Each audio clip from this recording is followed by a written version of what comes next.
नमस्कार, मैं हूं विनोद कुमार शुक्ला। अड्डा पर आपका स्वागत है। आज चर्चा करते हैं पश्चिम बंगाल की। पश्चिम बंगाल सरकार ने एक पिटीशन डाला था। वो पिटीशन हाई कोर्ट के उस जजमेंट के खिलाफ डाला गया था जिसमें जो प्रदेश सरकार ने 77 जातियों को ओबीसी कैटेगरी में डाल दिया था। उस कैटेगरी को हाई कोर्ट ने मानने से मना कर दिया, उसको गलत बताया और ये बोला कि ये ज़बरदस्ती जल्दबाजी में किया हुआ और मुसलमानों को आरक्षण देने के लिए उठाया गया कदम था। और इसमें जो प्रक्रिया होती है ओबीसी रिजर्वेशन, किस जाति को रिजर्वेशन दिया जाना चाहिए नहीं दिया जाना चाहिए, उसको लेकर के सुप्रीम कोर्ट ने न केवल इसको रोकने से मना कर दिया बल्कि 11 तारीख तक इस पूरी प्रक्रिया का डिटेल मांगा है कि किस प्रक्रिया के तहत जो 77 जातियां हैं इनका कास्ट निर्धारण हुआ और इसमें 77 में 75 जातियां जो हैं वो मुसलमानों की हैं। और अगली ही सुनवाई 16 तारीख को फिर होनी है। मामला चूँकि तब का है जब 2011 में 42 जातियों को जो थी उनको रिजर्वेशन देने का मन बना के, मतलब रिजर्वेशन देने का निर्णय करते हुए पश्चिम बंगाल सरकार ने नोटिफाई कर दिया था कि इनको रिजर्वेशन दिया जाएगा ओबीसी के अंतर्गत। और उसके बाद फिर वो अगले साल ही 35 और जातियों को उसमें नोटिफाई करके कुल 77 जातियां हो गई। तो अब ये जो कुल और ये पश्चिम बंगाल में जो है वो 17% ओबीसी को रिजर्वेशन मिलता है। उसमें 2 कैटेगरी है, एक OBC A, OBC B. OBC A के तहत 10% और बी के तहत 7% मिलता है।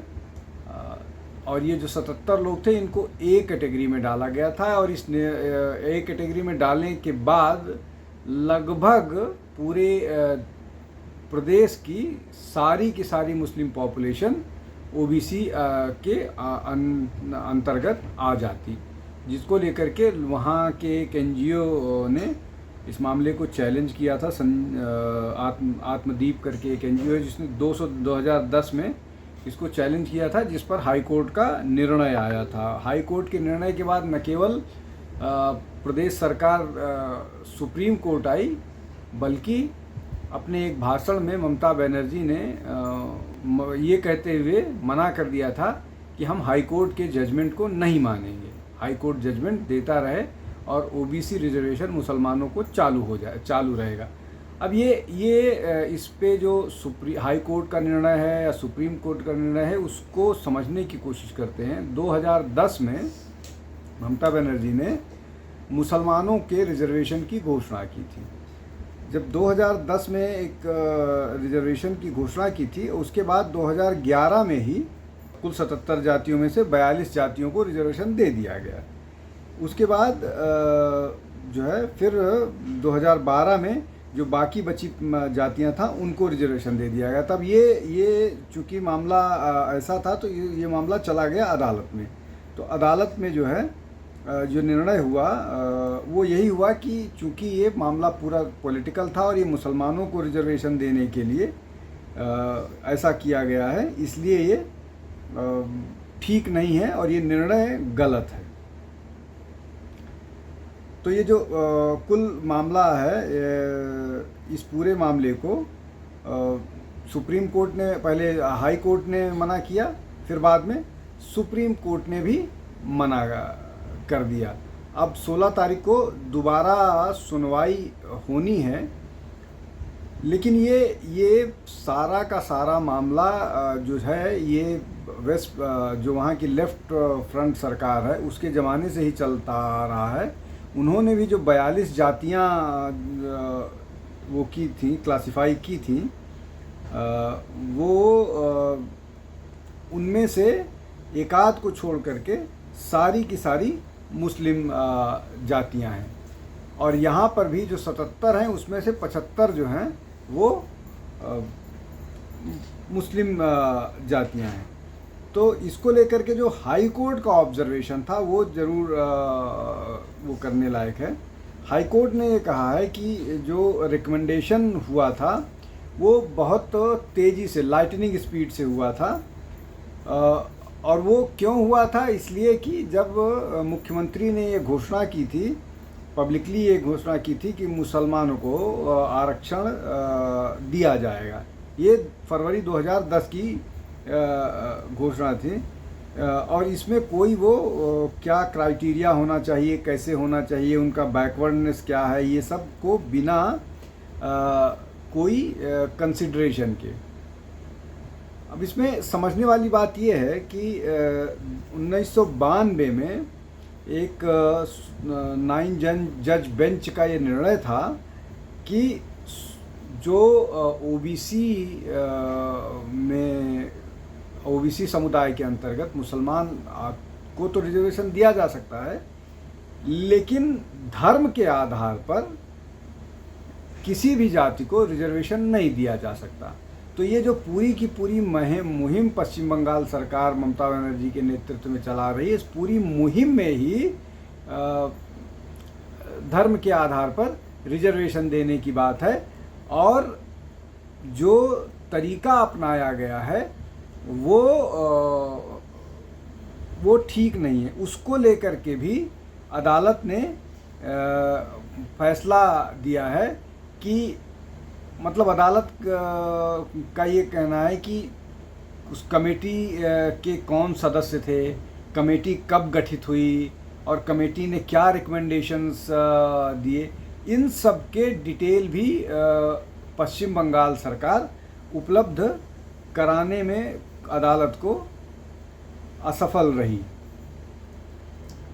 तो ये मसला जो है इस तरह का है। अब हाई कोर्ट ने जो है वो ये कहा था कि प्रदेश का जो बैकवर्ड क्लासेस वेलफेयर डिपार्टमेंट या बैकवर्ड क्लासेस कमीशन है उसको रिपोर्ट इस संबंध में सही सबमिट करनी थी,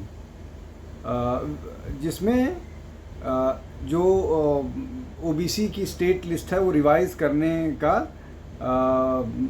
क्या है, उनको किस तरह से किसको जोड़ा गया है, किसको घटाया गया है इस संबंध में, लेकिन वो सब कुछ हुआ नहीं।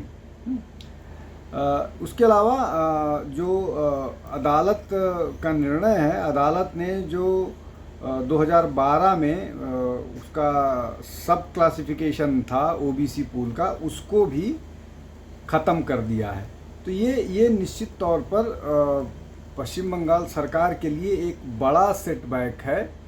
सेटबैक इस सेंस में भी है कि इससे जो ओबीसी समुदाय की हिंदू जातियां हैं उनका नुकसान हो रहा है, और अपीजमेंट के नाम पर न केवल लेफ्ट फ्रंट सरकार बल्कि ममता बनर्जी सरकार भी मुसलमानों के अपीजमेंट के लिए कुछ भी करने के लिए तैयार हैं, और इस तरह के अनकॉन्स्टिट्यूशनल काम भी वो कर रही हैं और मनमाने ढंग से कर रही हैं लगातार। और यही कारण है कि उनका केंद्र सरकार से लगातार विवाद और केंद्र सरकार से लगातार बहुत सारे मामलों में जो है वो एक दूसरे के साथ तालमेल में दिक्कत हो रही है। तो अब इसमें 11 तारीख तक उनको एक पश्चिम बंगाल सरकार को एफिडेविट सबमिट करना है कि जो क्या क्या क्राइटेरिया और प्रोसीजर इस्तेमाल किए गए थे, जिससे 16 तारीख को इस मामले में चर्चा की जा सके। इसमें जो दो मसला था कि नेचर ऑफ सर्वे और उसमें कोई लैक ऑफ कंसल्टेशन था कि नहीं था। जो 77 जातियों का कास्ट निर्माण हो गया है उसमें बहुत सारी एनामलीज थी। उसके बाद उस पर भी कोर्ट को एफिडेविट देना है कि इन जो 77 जातियां हैं इनमें इनको जो निर्धारित किया गया है इसमें सर्वे का क्या तरीका था, किस तरह से सर्वे किया गया, और जो कंसल्टेशन था वो किया गया कि नहीं किया गया, क्यों नहीं किया गया, ये सारी चीज़ें जो है वो अदालत को बतानी है। हाई कोर्ट का जजमेंट जो है वो मई 22 तारीख को आया था, जिसमें जो ये 77 जातियां थीं इसमें से जैसा मैंने पहले बताया कि 75 जो हैं मुस्लिम्स हैं 77 में से, मतलब 2 जातियां हैं। अब इसमें और भी बातें हैं, जैसे इनको 2010 से जो मिला था इनको तो क्लासिफाइड लिस्ट से हटा, मतलब उस क्लासिफिकेशन से हटा दिया गया है। उसके बाद इनको उसका कोई फ़ायदा नहीं मिलना है।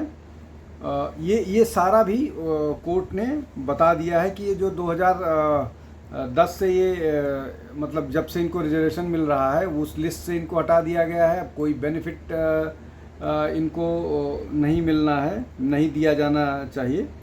इस सब पर अदालत ने निर्णय दे दिया है और इस पूरे मामले को अदालत ने फ्रॉड ऑन कॉन्स्टिट्यूशन बताया है, इसलिए कि कमीशन को इस मामले में कोई जानकारी उपलब्ध नहीं की जाए थी कि कौन कौन लोग थे जिन्होंने इस पूरे मामले को देखा, जिसके सुपरविज़न में या जिनके उसमें ये सारा एक्सरसाइज किया गया। अब सब क्लासिफिकेशन वो कर दिया गया है, ये सारी चीज़ें हो गई है। इसके अलावा जो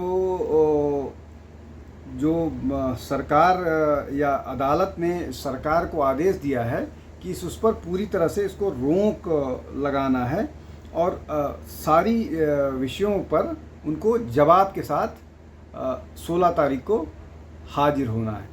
तो ये जो पश्चिम बंगाल सरकार का अपीज़मेंट वाला मसला था, उस मसले पर बड़ा धक्का लगा है और ये अपीज़मेंट लगातार पश्चिम बंगाल सरकार करती रहती है और उसमें हिंदुओं के अधिकारों को नज़रअंदाज करती है और इसी को लेकर के वहाँ लगातार विरोध भी होता है। लेकिन जिस तरह की सरकार की कार्य पद्धति है उसमें वो किसी की सुनी नहीं जाती है। अब इसमें जो है इस पूरे मामले को इंदिरा साहनी केस के और मंडल कमीशन के उसमें ही देखा गया है, जिसमें स्पष्ट तौर पर कहा गया है कि रिलीजन जो है वो क्राइटेरिया नहीं हो सकता है किसी भी दृष्टि से, और उसी को बेस करते हुए उन्होंने सरकार को ये आदेश दिया है कि ये इस तरह का रिजर्वेशन नहीं लागू किया जा सकता जिसमें धर्म के आधार पर रिजर्वेशन दिया जाएगा। तो ये मामला पूरा 2010 से चलता आ रहा था और इस पर वहाँ पर कानूनी लड़ाई लड़ी जा रही थी और अभी दिल्ली में आकर के इस पे फाइनली सुप्रीम कोर्ट ने अपना आदेश जारी किया है और मुसलमानों को मुसलमान के नाम पर रिजर्वेशन देने पर साफ तौर पर रोक लगाई है। तो ज़्यादातर इसमें मसला घूम फिर करके जो है वो धर्म पर आधारित रिजर्वेशन को लेकर के ही मामला है और ये सब 2012 से चल रहा है। अब सरकार जो है पश्चिम बंगाल की सरकार इस पर ज़्यादा कुछ कर पाने की स्थिति में नहीं है, उनको सुप्रीम कोर्ट का आदेश मानना ही पड़ेगा। तो आज के लिए बस इतना ही। आप हमारे साथ जुड़िए, हमारे कार्यक्रम को देखिए, हमारे वीडियो को लाइक कीजिए, सब्सक्राइब कीजिए, बेल आइकन ज़रूर दबाइए जिससे हम ज़्यादा से ज़्यादा लोग तक पहुंच सकें। फिर कल किसी विषय के साथ हाजिर होऊंगा। बहुत बहुत धन्यवाद। नमस्कार।